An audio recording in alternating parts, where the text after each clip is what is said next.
ఢిల్లీలో వీధి కుక్కలను షెల్టర్లకు తరలించాలన్న సుప్రీంకోర్టు తీర్పుపై సర్వత్రా నిరసనలు వ్యక్తమవుతున్నాయి. వీధి కుక్కలను షెల్టర్లకు తరలించాలన్న సుప్రీంకోర్టు నిర్ణయాన్ని జంతు ప్రేమికులు తప్పుపడుతున్నారు. ఇదిలా ఉంటే వీధి కుక్కలను ఒకే షెల్టర్లోకి తరలిస్తే ఇబ్బందులు తప్పవు అనే ఆందోళనలు వ్యక్తమవుతున్నాయి. ఒకే షెల్టర్కు తరలిస్తే రోగాల వ్యాప్తి గురించి చాలామంది ఆందోళన వ్యక్తం చేస్తున్నారు. వీధి కుక్కలు అన్నీ ఒకే ప్రాంతానికి తరలిస్తే అంటువ్యాధులు ప్రబలే అవకాశం ఉంది. వివిధ ప్రాంతాల నుంచి వచ్చిన కుక్కలతో రేబీస్, డిస్టెంపర్, పార్వోవైరస్ వ్యాప్తి చెందే అవకాశం ఉందని ఆందోళన వ్యక్తమవుతోంది.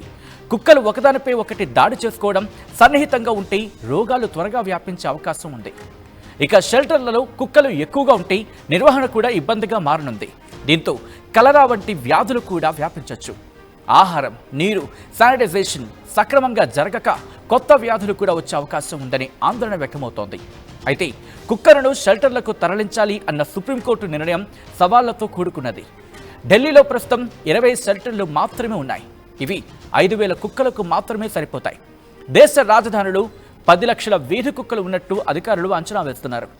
ఇంత పెద్ద సంఖ్యలో కుక్కలను ఒకే చోట ఉంచడానికి తగిన స్థలం, నిధులు, శిక్షణ పొందిన సిబ్బంది లేకపోవడంతో రోగ నియంత్రణ కష్టమవుతుంది అనే వాదనలు కూడా వినిపిస్తున్నాయి. అధిక జనసాంద్రతతో కుక్కల ఆరోగ్యం దెబ్బతింటుందని జంతు హక్కుల సంస్థలు, జంతు ప్రేమికులు ఆందోళన వ్యక్తం చేస్తున్నారు. అంటువ్యాధుల వ్యాప్తి అరికట్టాలంటే స్టెరిలైజేషన్ ప్రోగ్రామ్స్ బలోపేతం చేయాలని సూచిస్తున్నారు. అంతేకాదు వీధి కుక్కల జనాభా నియంత్రణకు చర్యలు తీసుకోవాలని డిమాండ్ వినిపిస్తున్నారు.